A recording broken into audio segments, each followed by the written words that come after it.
Hello, everybody. It's me, Renat. We got Kailee McArthur, and today we got a director of 2 movies, DP for 3 movies. The person whose movie gonna open up a film festival on Thursday, May 14th, Danielle Butters. Hi. So tell us, how does it feel that both of your movies got selected, first of all, and secondly that you open up a festival? It's great that both of my films got selected. I'm really happy about that because I feel like a huge part of the reason why they turned out well was like the people who helped me on my crew. So I'm just happy that all that effort is like being recognized. Yeah, and then opening it is like good. I think. I hope people don't just tune out. It'd be my bad. All right. Oh no. Turn it off. What do you, do you want to tell us about your films? My film. So I made a documentary. And it's about my best friend who's a musician. And she, I talk to her all the time, and she always is like telling me about the craziest things about trying to be like a successful musician. And I just think like a very interesting thing because you always hear it from the other side of people who are already famous or already like successful in what they're doing. And not that she's had like beginning successes, but I just wanted to like highlight like the journey of that and like the struggles of that, and then like also from like a feminine, like female perspective, because I also think it's like a completely different thing than if you're a male necessarily. And then my narrative film is kind of like, it's not really like a true narrative, it's more like a kind of like a point, I guess, of like the male gaze.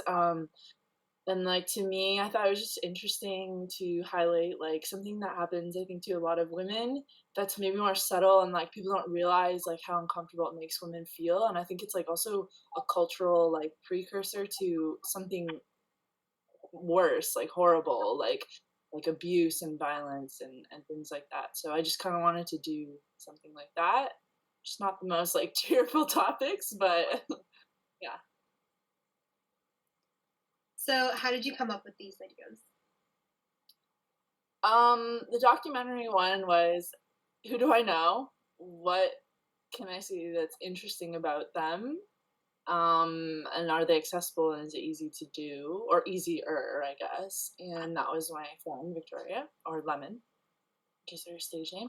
And then the narrative one, it was interesting because I wrote like a bunch of ideas and I wasn't gonna do this idea, but actually our teacher Adam was like, no, you should do this one, and this one's the one that's I think is most interesting, the most like poignant at this moment in time, and he's like, you should explore it further. And I'm like not very into writing, I guess, like, or at least I don't think I am at the moment. I'm still kind of exploring that, but so I tried like writing it and writing it out more, and it developed like over the time because I knew the just general idea of the male gaze, but I didn't know how to like formulate it.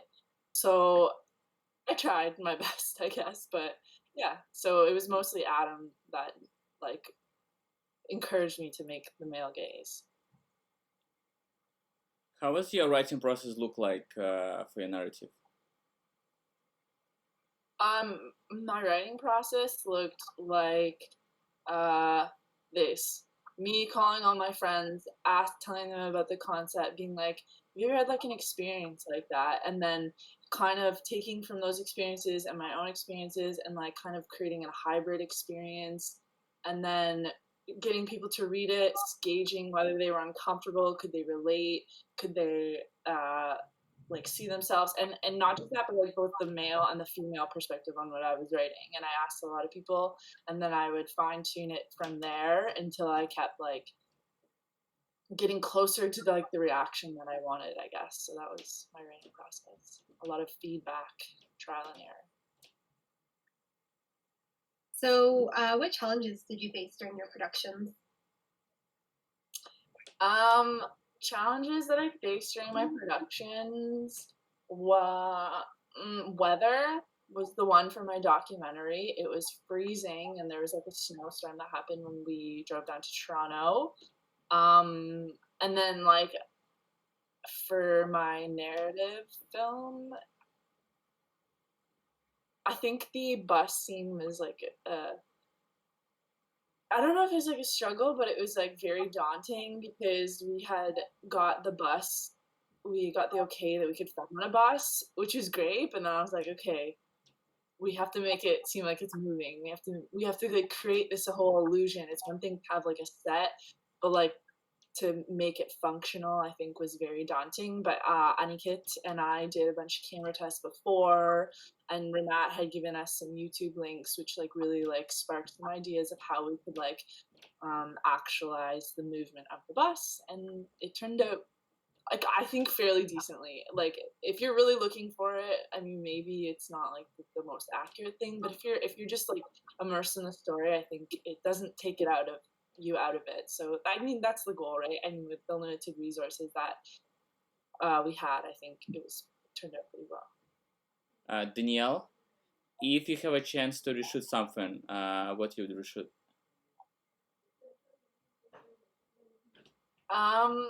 My documentary, I don't think I would reshoot too much. I had planned. I know it's like it's a documentary. It's supposed to be like as something's unfolding more, but I did plan a lot of the shots. I did like take the time to think how I would want it to play out.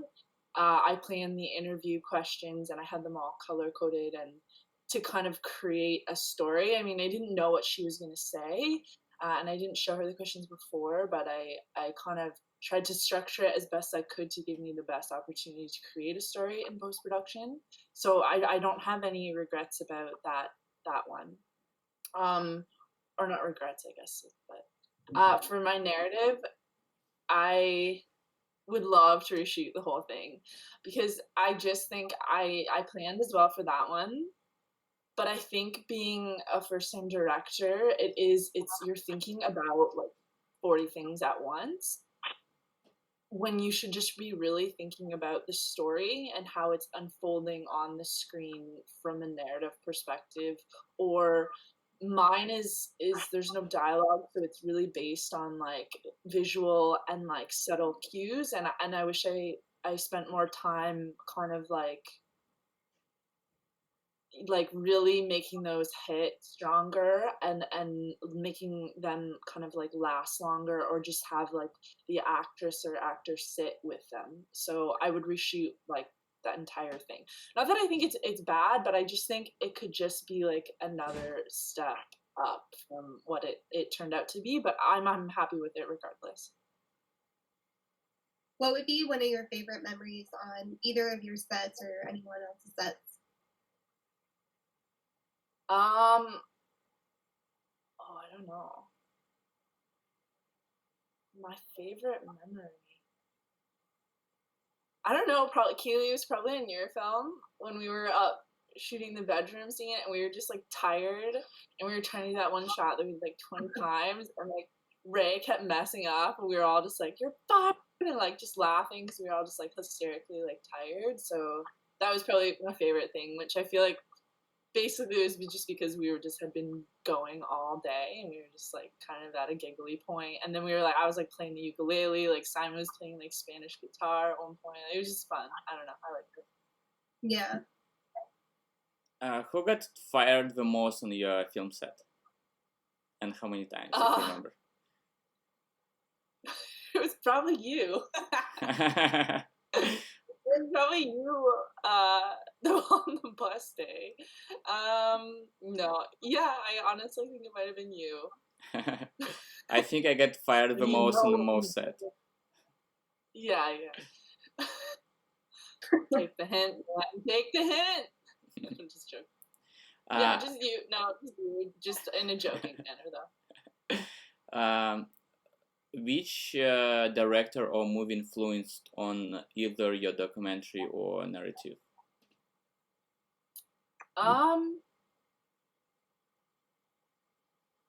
It's like very hard for me, like when people ask questions about like directors or movies, because I don't know. I don't really like idolize one person in particular. Like I like a lot of directors, but I it's so weird because right before that I was reading a lot about Frida Kahlo, who's obviously a painter, and a lot of women like her, but I think like she articulated from a like suppressed point in her life regarding her like feminine identity and her identity as a woman, and I just really like connect with that, and I think I don't know, there it's something is so beautiful that comes out of like these moments of like feeling less than, and I think there's a lot of beauty in that, and I think like the male gaze is that, because I think women are facing like this huge moment right now, but like also like the way they're reacting to it is quite beautiful, and it's I don't know.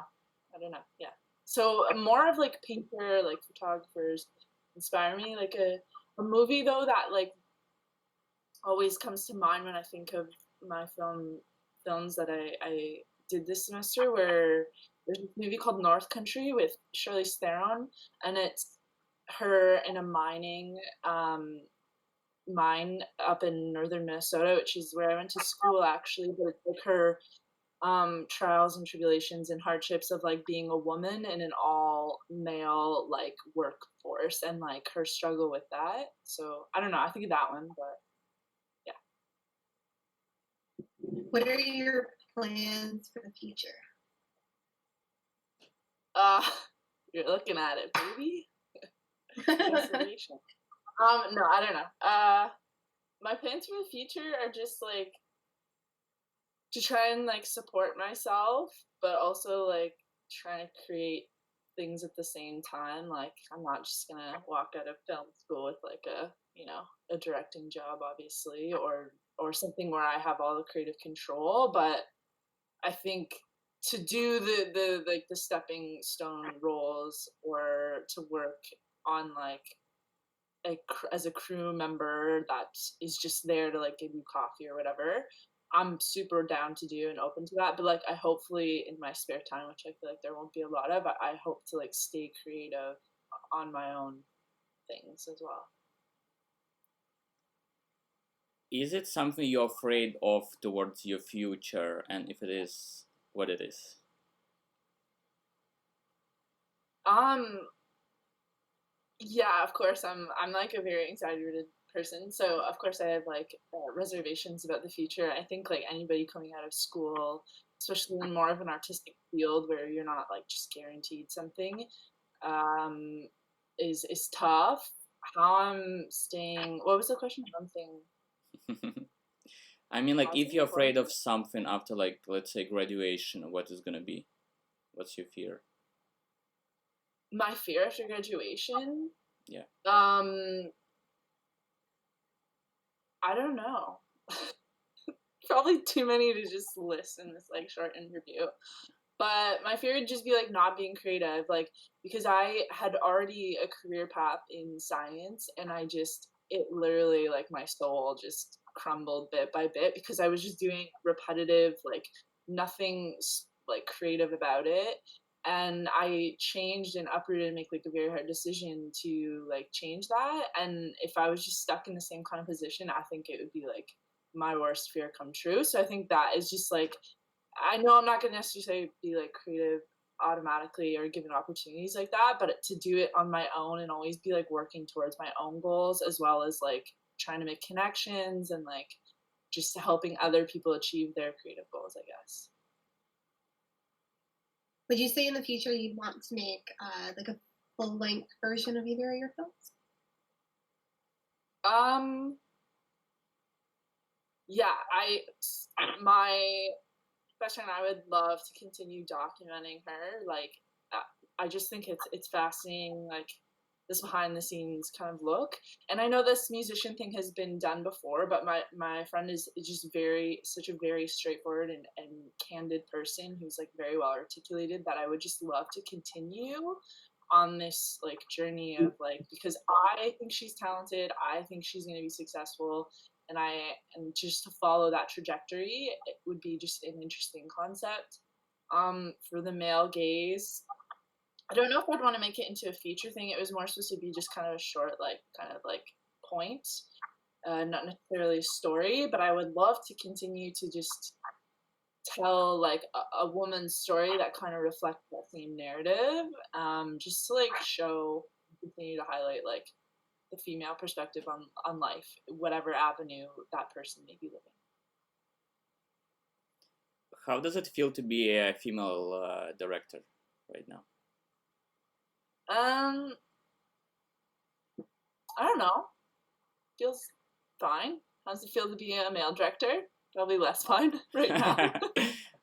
Good. I feel like it's more like in my way, like it's more between like being like independent director and being like a director who actually has like a crew and doesn't need to spend so much time doing like other stuff. I will say this though about being a female director and directing you as an actor and Rashab as an actor was like challenging for me, because I obviously you guys aren't the people you portrayed, but to try and explain to you how I wanted you to make a female feel was difficult, because I wanted to make sure I was articulating myself well enough for you guys to pull that off, and I think you guys did. But like just in general, that was like challenging for me, because I also wanted to like demonstrate like or connect to just a male audience as well, even though it's not going to, just by the nature of like the narrative. But I don't know. Yeah, so that was kind of difficult being a female director. What would be your top 3 favorite movies? My top 3 favorite movies.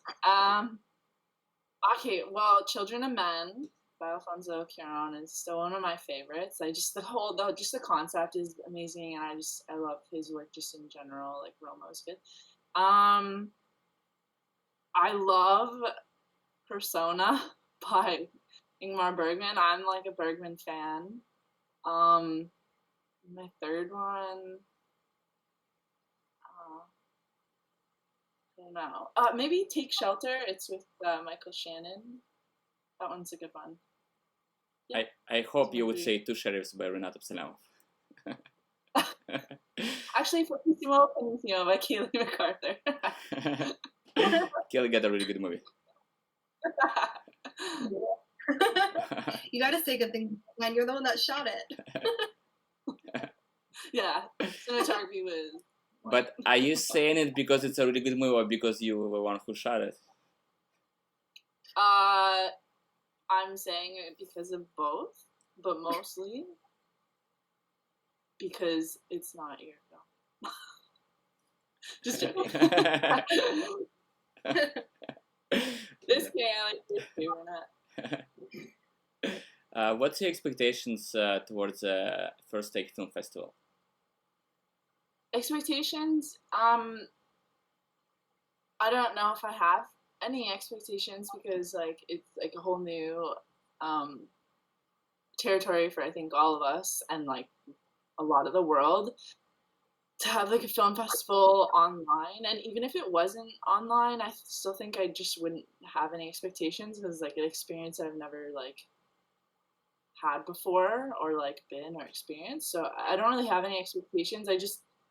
I hope that people enjoy the work we put in, because we put in a lot of effort, and I know it's like a short thing, but I hope people like appreciate it or kind of can see like the value of our fruits of our labor, I guess. If you could say one thing to others that want to create their own films, what would you say to them? Piece of advice or just? You guys, the hard-hitting questions. Advice. I think and I was talking to actually Charlie about this, that like I think, and this is like my problem, I think, is like I'm trying to make something that people are gonna like, right? Something that's gonna be consumable, something that's gonna be like marketable, but like I don't think that's a necessarily way to like go about creating things. I think you have to have it in the back of your mind, but I think like that it's important to enjoy the process of making it and make it for yourself first and foremost, because I think if you're being true to yourself, I think others will just kind of be drawn to that anyway. So that would be my advice, which I'm still learning how to take. Not that I can any position to give any advice, but yeah. I have one more question. Actually, two. Did you make any movies before you entered the film program? No, I never made film before. I did science, and then I took a bit of like coding and some design, and that was it. So the question is, how from a person who never been a filmmaker before, who was playing for Canadian national ice hockey team, who did data science, who did like a media design, how you turn into one of the best, if not the best filmmaker in our class? What's your secret? Okay, well that is just, thank you. That's very nice of you, but I don't think that's true at all. The director from Two Sheriffs and Fortissimo Panissimo were also pretty on top of their stuff. I don't know, man. I think it's literally is that I'm a perfectionist. I'll say it again. I'll say it a million times. So if I do something, I do 20 versions of it until I think it's good enough. So it's a lot of like time and just like looking critically, like sometimes over critically at your own work. I don't know. Until you get a product that you think is like, I don't know, like I'm never satisfied with my first round of anything. So like for example, the film poster that for our festival, so I was the graphic designer, but I bet you I made like 20 posters before I came up with the one that we had, because I just kept looking on and be like, nah, it could be better, something could be different. Let me make a different version. Let me come at it from a different angle. And then like, yeah, that's how I got to that one 20 posters later. So same concept. I just apply that to like everything in my life, and it's exhausting, but like, I don't know. That's just who I am, I guess. Do you treat yourself being overcritical over yourself as an advantage or like shortcoming for yourself? I think it's like pros and cons. Just because for one thing, like it's hard for me to be like very satisfied with my work. Like I can get to like very close to that, but then, which is negative because then like I don't even know. But it's positive because like I think I'm always like striving for like a better version of like what I'm putting out there. So I think there's always positive in that. Yeah. No more questions. Is there anything else you want to say about your film or the festival? Anything else I want to say about my film or festival? No, I just want everybody to go watch all of our films because I don't know, we just spent like a year from knowing nobody in this program to being good friends and just creating these like wonderful little things that are a representation of how we felt in a point in time in history. Yeah. All right. So go see them. Yeah. So this Thursday, 2 days away, May 14th, 7 p.m. filmfanshaw.ca/first take. Yes, enjoy. Yay. Thank you. Okay, bye guys.